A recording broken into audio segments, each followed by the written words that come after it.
This ghetto thug, DiJonai Carrington on your screen, she cannot play another WNBA game ever again. This ghetto thug you see on your screen, DiJonai Carrington, posted white privilege and tagged the Indiana Fever after she got ejected after raking Sophie Cunningham across the head. When you can literally injure yourself and get injured in multiple ways, DiJonai Carrington raked Sophie Cunningham across the head. It got reviewed by the officials. They ended up and deemed it as a flagrant foul too and ejected her from the game. Hello and welcome to the Clark Update. Today, I am back with another massive WNBA story. Something went down on the court that immediately captured everyone's attention. During the Sky vs. Fever matchup, a moment unfolded that has fans everywhere talking. So what exactly happened? Without wasting any more time, let's get straight into it. First, let's watch this clip, and then we will move forward. 20 was an absolute steal for DJ Carrington. Here is Cunningham leading the pack. She lays it in plus the foul and then gets right into the face of DJ Carrington. Just one play. That was all it took to turn an already high-stakes WNBA game into a massive new controversy. Sophie Cunningham was pushing hard toward the rim on a fast break when DJ Carrington came from behind and made heavy contact above the shoulders. Cunningham hit the floor. Carrington was tossed, and after the referees reviewed the footage, they upgraded the call to a flagrant 2, ending her night right then and there. But the drama did not stop there. Once she left the floor, Carrington took this whole situation to a completely different level. Going on in the Hold on. Take a walk with me, take a walk with me, take a walk with me. There is craziness going on in the WNBA. DiJonai Carrington tweeted out white privilege from the locker room of a game that she was playing in. Get this. She fouled Sophie Cunningham hard. Sophie Cunningham, obviously a white person, fouls her hard. Flagrant 2, gets ejected, goes to the locker room and tweets out white privilege in the middle of the game. Now here's the kicker to me. A flagrant 2 has to be contact that can... Instead of letting it go, she hopped on social media to claim the whole thing was about white privilege. And just like that, what began as a routine basketball play exploded into a massive debate about race, refereeing, player double standards, social media drama, and the mounting tension surrounding Sophie Cunningham. But this is where things get really fascinating. Was she just venting her frustration after being thrown out? Was Carrington attempting to highlight a deeper issue with player treatment? Or did that post make a highly controversial moment impossible to defend? And what really went down between Carrington and Cunningham on the hardwood? Let's break down this entire mess. Some fans are calling Carrington a dirty player, maybe the dirtiest in the league. Then, she had the nerve to hop online immediately after her ejection and claim she was targeted because of racism. She definitely learned that trick from Angel Ree. Whenever things don't go your way, just pull out the race card. Honestly, I think she's just jealous of my natural blonde hair. She will never have hair like this. I literally got clotheslined in midair and this clown has to make it about race. Was it simply a highly aggressive play? Or did her contact clearly cross the line?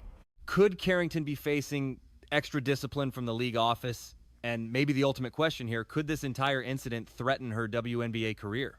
Before we jump to any wild conclusions, there is something critical you need to hear. Following the incident, DJ Carrington was handed a suspension by the WNBA, and Cunningham certainly was not staying quiet about it. Right after the hit, she walked up to Carrington, but teammates and coaches quickly intervened to keep things from boiling over. But Cunningham's post-game attitude was what really got people talking. She called the foul completely unnecessary, yet she did not seem interested in blowing the drama up any more than it already was. And that really matters, because in pro sports, tempers can boil over in a heartbeat.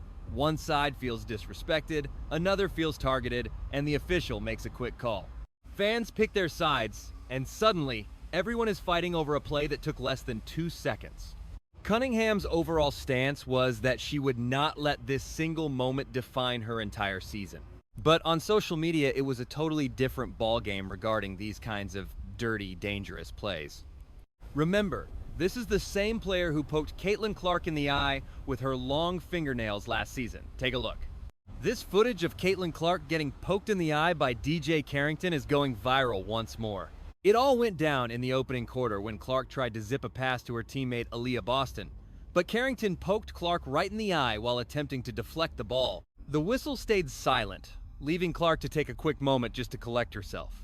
Later in the third quarter, DJ was guarding Caitlin again when Caitlin caught DJ in the head, popping out one of her contact lenses.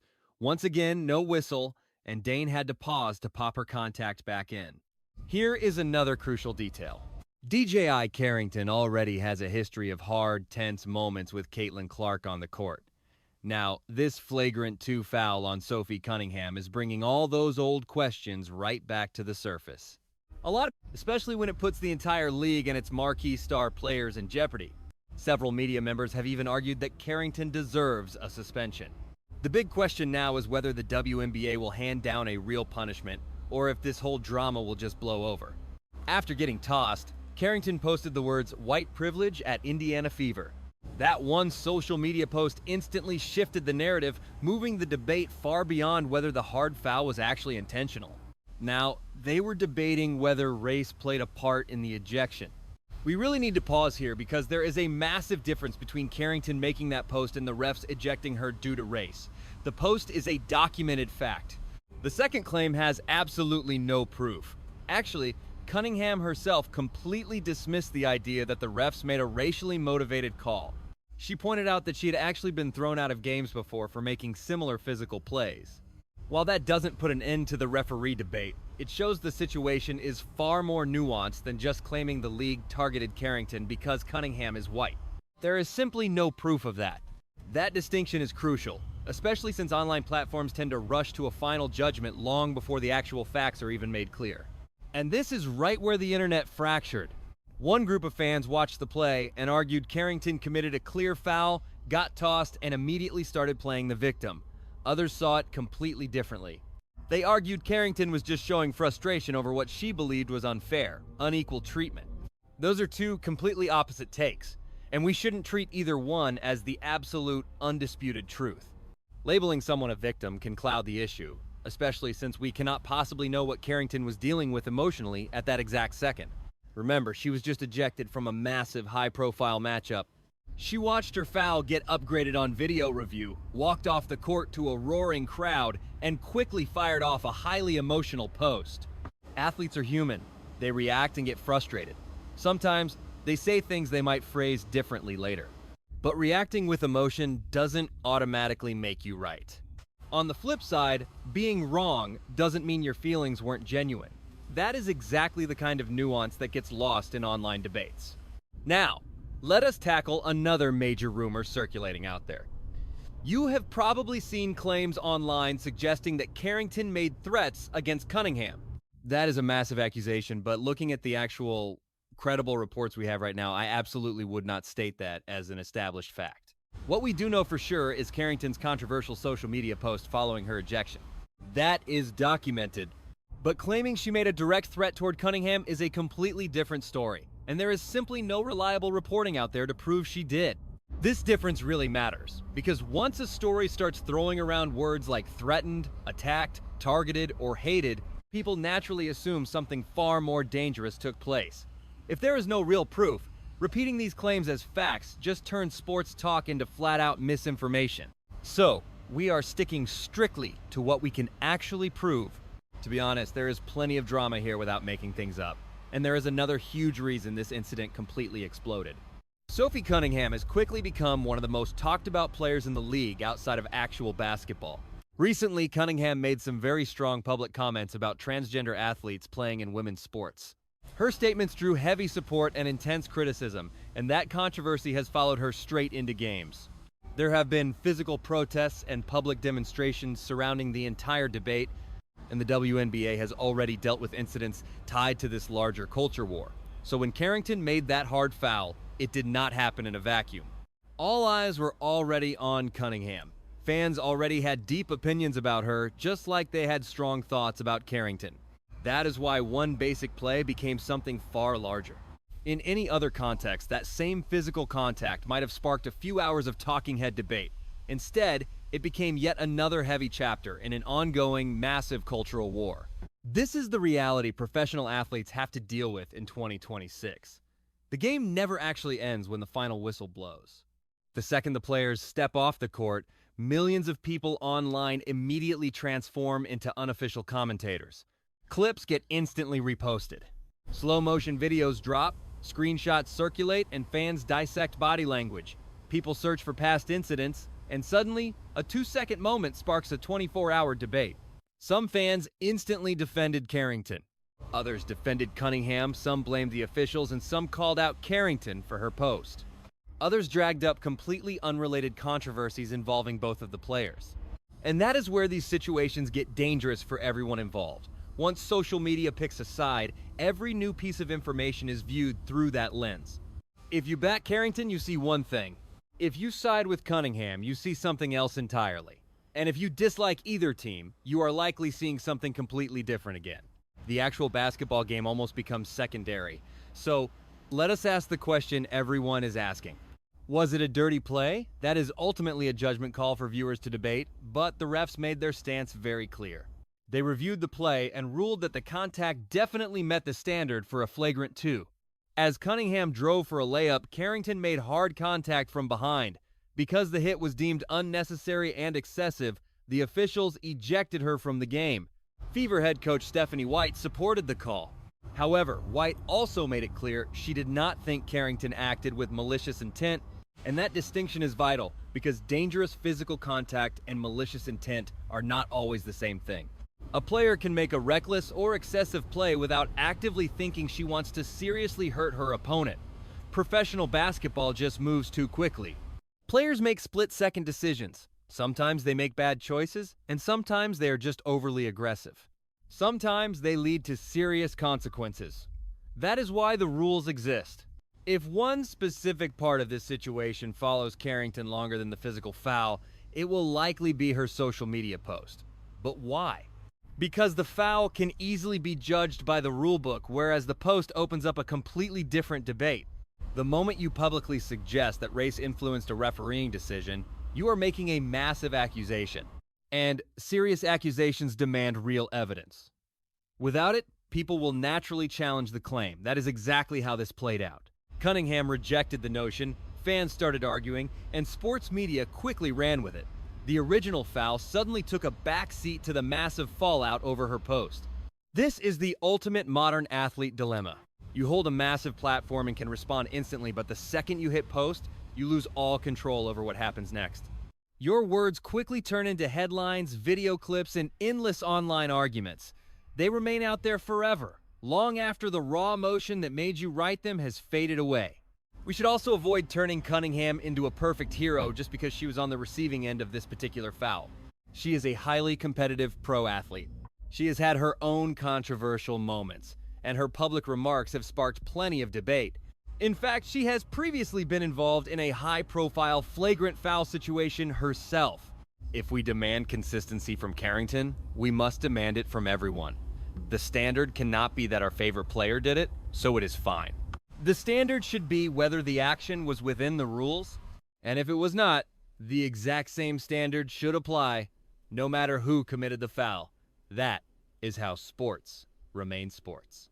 And perhaps the most fascinating part of this entire story is not Carrington, and it is not Cunningham. It is the tense environment surrounding the WNBA right now. The league is more visible than ever, and players have much larger platforms. The audience is bigger, and every controversy spreads instantly. This means players are no longer just competing against the opponent right in front of them. They are competing under the microscope of millions of viewers. Every single foul can become an endless debate. Every facial expression can turn into a meme. Every social media post can become national news. And every disagreement can escalate into a massive cultural battle. That is a massive opportunity for the league, but it is also a heavy responsibility because the more attention the WNBA receives, the more carefully players, coaches, referees, and fans must handle these high-stakes moments. Now, the big question is what happens to Carrington? The league could still review the incident and decide if additional discipline is appropriate. But whatever happens officially, the social media storm is not going to blow over anytime soon. And that is because this is no longer just about one hard foul. It is about trust. Do players actually trust the officiating? Do fans believe the league applies its rules consistently? Do athletes feel comfortable expressing their opinions publicly? And when an athlete honestly believes they were treated unfairly, what is the proper way to respond? Those questions do not have easy answers. But one thing is certain, the WNBA does not need these controversies to get personal. Fierce competitive intensity is just part of professional sports.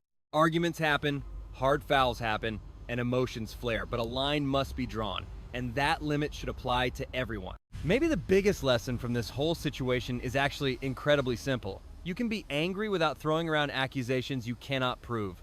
You can disagree with a referee, you can believe a call was unfair, and you can absolutely defend yourself. You can even criticize the league itself. But once the debate shifts to race, discrimination, or deliberate targeting, the standard of proof has to be much higher, and that goes for fans too. If you spot a viral clip, do not instantly assume you understand their intentions. You only saw a single moment, not inside their head. You do not know exactly what they were thinking, and you certainly should not use a sports controversy as an excuse to attack people online. That applies directly to Carrington supporters. It goes for Cunningham supporters, and it goes for everyone watching from the sidelines. So, what actually went down? DiJonai Carrington committed a high foul on Sophie Cunningham during a fast break. After reviewing the play, the officials upgraded the call to a flagrant 2. Carrington was thrown out of the game, Cunningham reacted in anger, and then Carrington posted that controversial white privilege message online. That single post sparked an entirely new controversy. But claims that Carrington directly threatened Cunningham online should not be repeated as fact without actual, reliable proof. And that is a crucial distinction, because this situation is already dramatic enough. The real question is not whether we can make this controversy sound even bigger. The real question is whether we can talk about it honestly, because basketball is supposed to be highly competitive. Athletes should be passionate, and fans are supposed to debate the game. But when the final buzzer sounds, there must still be room for accountability, respect, and a little perspective. And right now, that is exactly what this situation needs, because Carrington and Cunningham will eventually move on to the next game, and fans will find another controversy. Another clip will go viral, another debate will dominate social media, but the standard we use to judge these moments is what actually matters. So, what do you think was Carrington's flagrant 2 ejection actually justified? Was her social media post just understandable frustration, or did it make the situation worse? And should players be more careful about making serious accusations right after an emotional game? Let us know what you think down in the comments.